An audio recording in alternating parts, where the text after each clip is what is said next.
Okay, so we're going to go through how to measure for and make links. I've seen a lot of videos on how to make links, but I couldn't find one on how to measure for the links. So we're going to get into that. So we're going to be working with very basic hand tools. We'll need something to cut metal with. Can be a hacksaw, Dremel, bandsaw, whatever you got. We're going to need some all thread. This is M4 stainless all thread off of Amazon. I think you can also use standard all thread like 832 or 1032. We're going to need rod ends, something to measure with, and that's also something to measure with. That's just a Q-tip that we're going to cut the end off. So whatever rod ends you're working with, we need to know the thread depth of that rod end. So that's what this is for. It's just a Q-tip that I cut the end off. So we need to know how far in that link is going to thread on each one of these, or whatever rod end you're working with. We're going to need that information to make our link. So what you can do is, like I've done here, cut the Q-tip off, stick that up in there, and then mark it.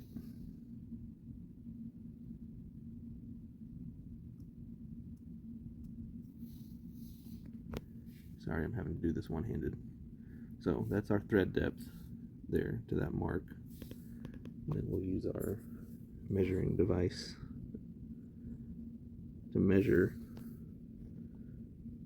That looks like 11, but we'll call that 10 millimeters is our thread depth on that. And it's going to be different on every one, so that's why you need to measure it. So now we're going to look at what we need to measure. I have the rear axle off the truck. I've already got upper links made, but we're just going to go over making the lower links. The lower links are what set your wheelbase, and then the upper links are what set your pinion angle, basically. There's more to it than that, but that's how we're going to treat this. So what we're going to do is take our axle with the wheels and tires mounted and set it in the body where we want the wheel centered in the wheel well. So that's where it would sit, where the axle would sit at full compression, assuming it could get there. So what we're going to do is take the measurement from the link mount positions, and I've got a pretty easy way to do that we'll get to in just a minute. Okay, so what I've done here is take our all thread, put a rod end on it, and install that in the chassis side lower link mount. And then I've got another rod end installed on the axle where it would go. And what we need to do is just it's going to be hard for me to do one-handed, so you're just going to have to trust me on this. Measure from the end of the rod end and hold that in position with the axle centered, and then get the measurement from there to there, and we'll write that down. And then take our measurement from earlier, the thread depth of the rod ends, and we'll add that to each side. So these were actually 12 millimeters in thread depth. So whatever the measurement from here to here was, we'll add 24 millimeters to that to get our cut length for the link. So it looks like that measurement in this case would be about 64 millimeters. So we're going to take 64 millimeters and add 24, and then that's going to be our cut length for this lower link. Okay, so there's our 88 millimeter all thread. I'm going to assemble the rod ends onto it, and then we'll give that a test fit. Okay, so there we have our link installed.